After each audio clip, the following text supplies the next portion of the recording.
Look at this. Let's call it Kawakami. I can't believe it. Even the interior's a perfect copy of Leblanc. I have a new memo. My man, Coffee Daddy!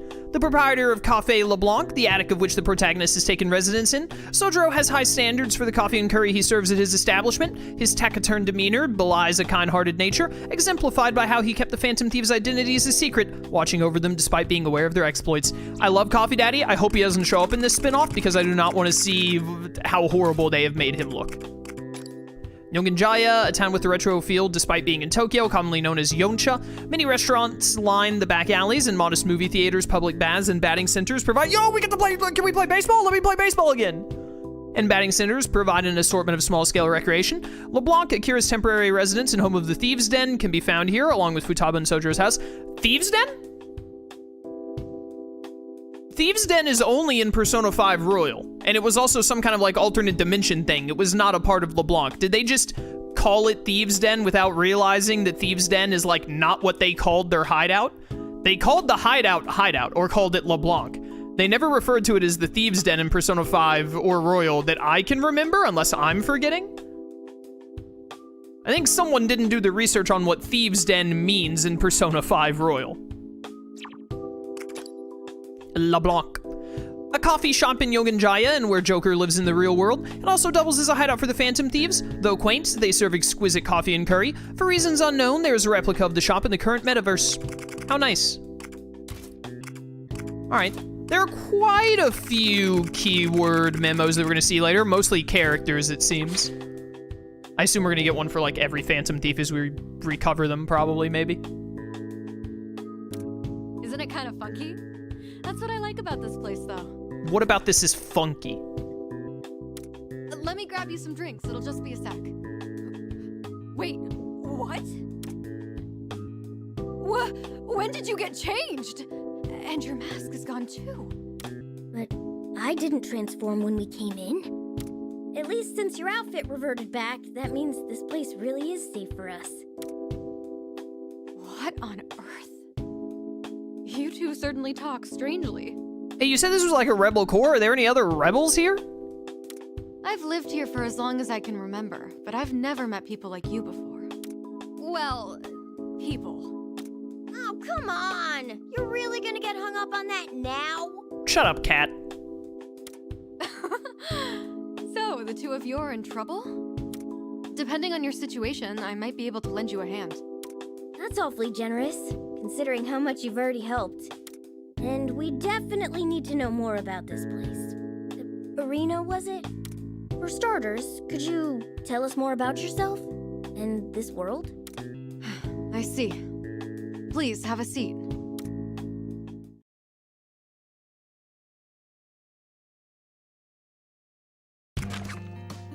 Oh, hello. Why is his face in this little marker so red? Like, why? Well, all I can do is talk. The dire state of things.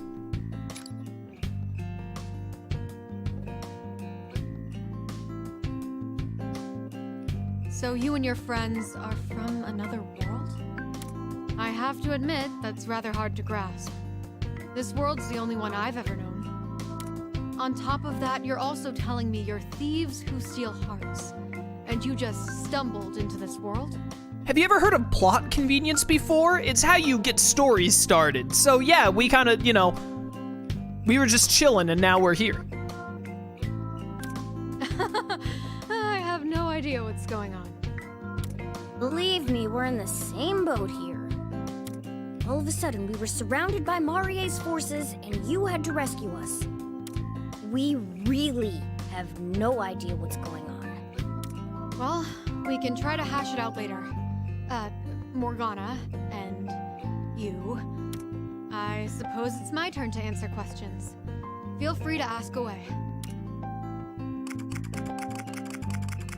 Yeah, who is that freak? She's a ruthless tyrant who fancies herself the ruler of these parts.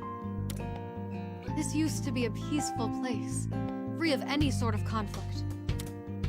Then, Marie appeared, and everything changed. Not the Fire Nation every time, man! She declared that the entire city and all its citizens were now her property. With her invincible soldiers leading the way, she quickly seized full control. Invincible soldiers? You mean those guys who attacked us? Yes, we've taken to calling them Legionnaires. Who is we? Is my actual question? Legionnaires. Hostile monstrosities found only within kingdoms. They are believed to be born from the minds of twisted individuals, attacking whoever their designated ruler demands. I'm sure you saw for yourselves. Not only are they incredibly strong, but all we can do is knock them out. They're always back on their feet all too soon. No matter the tactics we try, they're seemingly invincible. Tactics, Tactica! She said the thing, chat! She said the thing! Maybe they're shadows of some kind. Only personas can put down a shadow. No wonder you didn't stand a chance. Shadows? Personas? Whatever those may be, I knew you had solid intel on the enemy. Anyway, after Marie showed up and declared that this was her kingdom, now she brainwashes anyone she can find, then uses them up until they're nothing. What? I'm almost afraid to ask, what do you mean use them up? Anything else you'd like to ask? No, I'm good. But also, what are you doing here? Yeah, she said this was the Rebel Corps' hideout, didn't she? Marie is strong enough that it'll take everyone in the city to stop her. That's why I founded the Rebel Corps. I've served as leader ever since. As the one who inspired the citizens here to fight, it's my job to see that Marie no longer enslaves them. What citizens? Well, you certainly have a good reason to be considered a criminal, huh? Pretty impressive, Arena. Well, our current win record certainly isn't impressive. There are so few of us left now. We're basically an army in name only. When your enemies get right back up, there's only so much you can do. Be better, get good, etc. Right. The best we can do now is lay low here and look for gaps in their defense. So, was there anything else? Yeah, why'd you rescue us? Why? You two were in trouble, so I had to help. Even if it meant getting caught? Those guys already had it out for you. True. And I admit I was already considering recruiting you to our cause. I'd never seen anyone go toe-to-toe with Marie's forces before. Not that well, anyway. We'll certainly take the compliment. But you were the real star back there. Thanks again, Arena. It was a pretty big gamble on my part, but I'm definitely glad it paid off. So, anything else? So, I understand that Marie is doing whatever she pleases in this world. But do you know if she has a goal? If she's going through the effort of enslaving everyone, it has to be for some reason. Maybe she's bored. The perfect wedding. Alright, I don't want to be here anymore. Good luck with your fight. I'm gonna go. See you later. Good luck to all the other Phantom Thieves. I'm gonna go hang out with Violet and Crow and wait for this all to blow over. Goodbye. The perfect wedding? She wants to get married? Yes, Marie is in a perpetual state of preparing her wedding. It's become her single obsession by this point. It always needs to be more, no matter the pain it may cost. Can't say I expected that. Her own Legionnaires, the citizens she captured, even your own friends are all forced to prepare her wedding. I'm almost afraid to ask. Her wedding to who? She was even able to command them to build her that tank with the premature message on the grill. Marie sounds like a real threat. She sounds like a real freak is what she sounds like. She's self-centered enough to sacrifice everyone around her for her own desires. And if she's as powerful as she seems, then everyone's in real trouble. Oh, we need to act fast. Well, now that we've got a grasp on things, let's figure out our next course of action. I want to go home. I want to go home. I want to go home. Yeah, let's like save our friends or whatever. Yeah, that That's our top priority. But given how strong their brainwashing is, this isn't gonna be easy. About that, I have a suggestion. You two want to free your friends from Marie and escape this metaverse. I already know how I'm gonna do it. We're gonna walk up to Skull, we're gonna take a golf club, and then just hit him really hard in the head. And that'll probably, it'll probably solve itself from there, to be honest. Or we can go find Akechi and just let Joker and Akechi tag team this entire situation. And I want to take Marie down so nobody has to live under a tyrant anymore. You say nobody, but I still don't believe you that there are other citizens in this universe. I've yet to see them. Also, I've only just now realized that without his text box underneath him, the cat just, he just looks like he's standing on air, which looks so stupid. It looks so dumb. With that in mind, I think we should join forces. Would you be willing to join the Rebel Corps if I were to help you on your rescue mission? I don't know. What's the Rebel Corps' dental plan like? I see. In other words, you want to make a deal, right? How about it? Hold up, I gotta get my boy Rumpelstiltskin in here before I make any deals.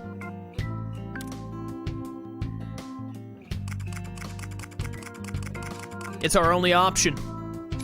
Especially when you consider how there's no way to rescue the others without facing down Marie. Not only do we need to rescue our friends, but we need to figure out how to get back home, too. I'd say the more of us, the better. And she seems pretty capable, too. She isn't even capable of putting on 2 pants legs. Is she really that capable? We talked it over, and it's unanimous. You've got a deal, Irina. Okay, so technically speaking, it is unanimous because there's 2 of us, but I didn't say yes, and also using the word unanimous when it's between 2 people is very disingenuous. It sounds like a bunch of people came to a decision, but it was just 2 dudes. And really, it wasn't even 2 dudes. It was a dude and a cat. Excellent, then it's a deal. I'm looking forward to this. First things first, I officially deem you 2 members of the Rebel Corps. So, with that said, welcome to the Resistance, comrades. Comrades? Yeah, I guess we'll just go with that for now. Me, Akira Kurusu, the leader of the Phantom Thieves, codenamed Joker, a second-year student at Shujin Academy. He and the other thieves purge distorted desires from the hearts of evildoers. Okay, so this game must take place, I don't know if it takes place after Maruki or after Yaldabaoth. I don't know how they're doing that. Probably you have to get that day 1 DLC to figure it out, which I'm still not happy about, just for the record. But this happens before he leaves in April, I guess? I'm pretty sure in April is when Persona 5, officially ends and you leave, April 10th or something. Or maybe it was the end of March, actually. I don't remember. Something along those lines. Possessing the wildcard affinity allows him to use multiple personas. The Trickster moniker was given to him because of his uncanny knack for altering fate. A mysterious entity with the semblance of a cat, codenamed Mona. As an expert in the art of thiefdom, he taught the group the tricks of their trade. His peculiar origin once troubled him deeply, but he's since become comfortable in his own fur as a member of the Phantom Thieves, just so long as no one calls him a cat. Well, he should stop being a cat if he doesn't want to be referred to as a cat. Irina. Every time I see Irina's name, I just think of Food Wars.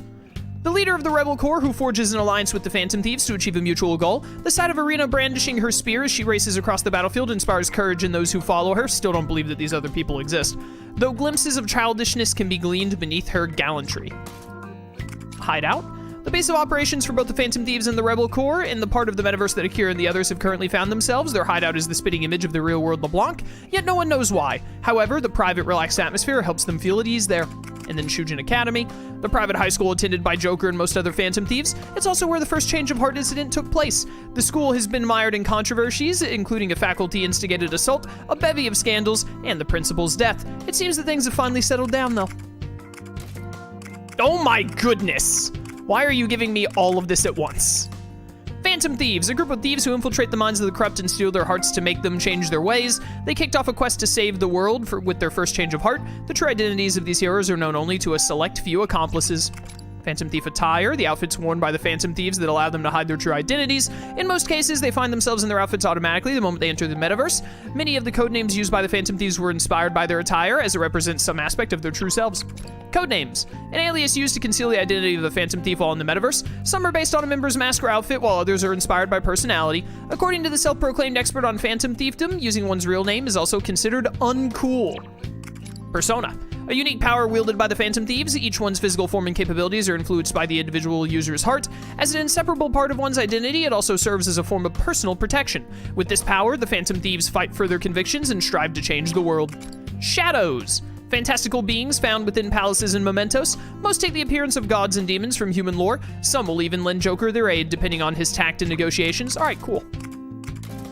There we go. Well, they gave us a lot at once, so we've gotten through a lot of it already. We've probably gone through like a third of all of these memos now.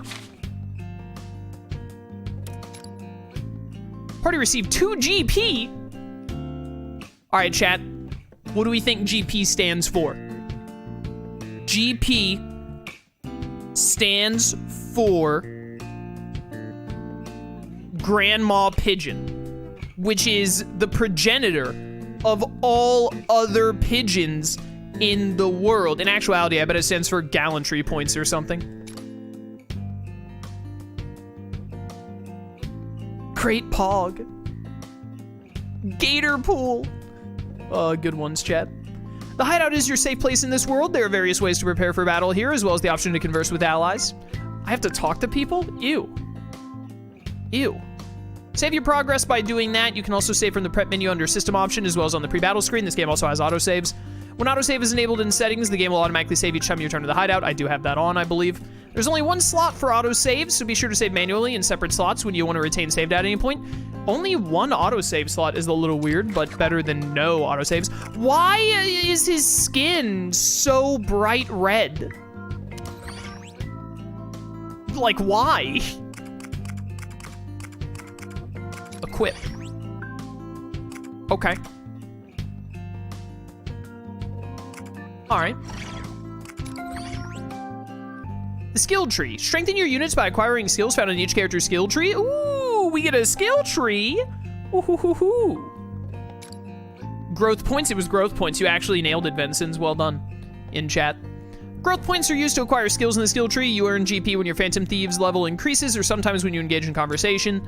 If a unit has enough GP to acquire a skill, an exclamation mark will be shown next to the available GP of the unit, yada yada yada. Be sure to regularly check for new skills. Oh my goodness, this is a big tree. Acquire a skill by placing the cursor over the skill you desire and pressing X. You can undo this by pressing X again, which will refund the GP. If you would like the game to handle the skill acquiring for you, simply, yeah, if you're like a loser. Upgrade to Aga. Oh, Aga is the level 2 one. I thought Aga was the level 1 thing. So wait, do all of the characters share GP? The Rebel Arena. Leader fighting oppression? A rebellious resolve. Okay, interesting. They all have like Zorro, the Masked Bandit, of course. Sword of the Incognito, a rebellious resolve. Okay, so you all have a rebellious resolve for some reason. Sword of the Incognito, Nocturnal Wings. Leader fight what? Increases movement by 1 square upon getting a 1 more. Ooh, that's nice. Very interesting. Slightly restores SP when user is in cover. Yes. Thank you. Okay, no, they don't share GP. Cool. Yeah, restoring SP I want immediately under all circumstances. Thank you. This skill is locked. This one is like super locked. These others, they just have like, lock symbols on them. This one is chained up. Like, you will not touch this under any circumstances. All right, very interesting. Well, we already did this, didn't we? Is this the same thing? I pressed X twice without realizing it was just saying the dire state of things again. So you and your friends are... I have to admit, that's rather hard to grasp. This world's the only one I've ever known. This is the same dialogue, right? On top of that, you're also telling me... Yeah. Yeah, this is the same dialogue. Just skip. No, I want to like... Okay, wait, they're going to make me... Okay, this is kind of stupid. Yeah. Why is it even possible to just repeat all of this?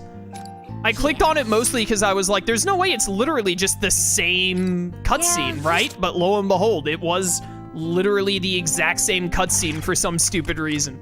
All right, let's commence the operation. This will progress the story. Is this okay? I don't know. I don't really like it when my stories progress, man. That's like, man, that's... Are stories, like... Don't you prefer when they're, like, stagnant and never go anywhere? Like, come on.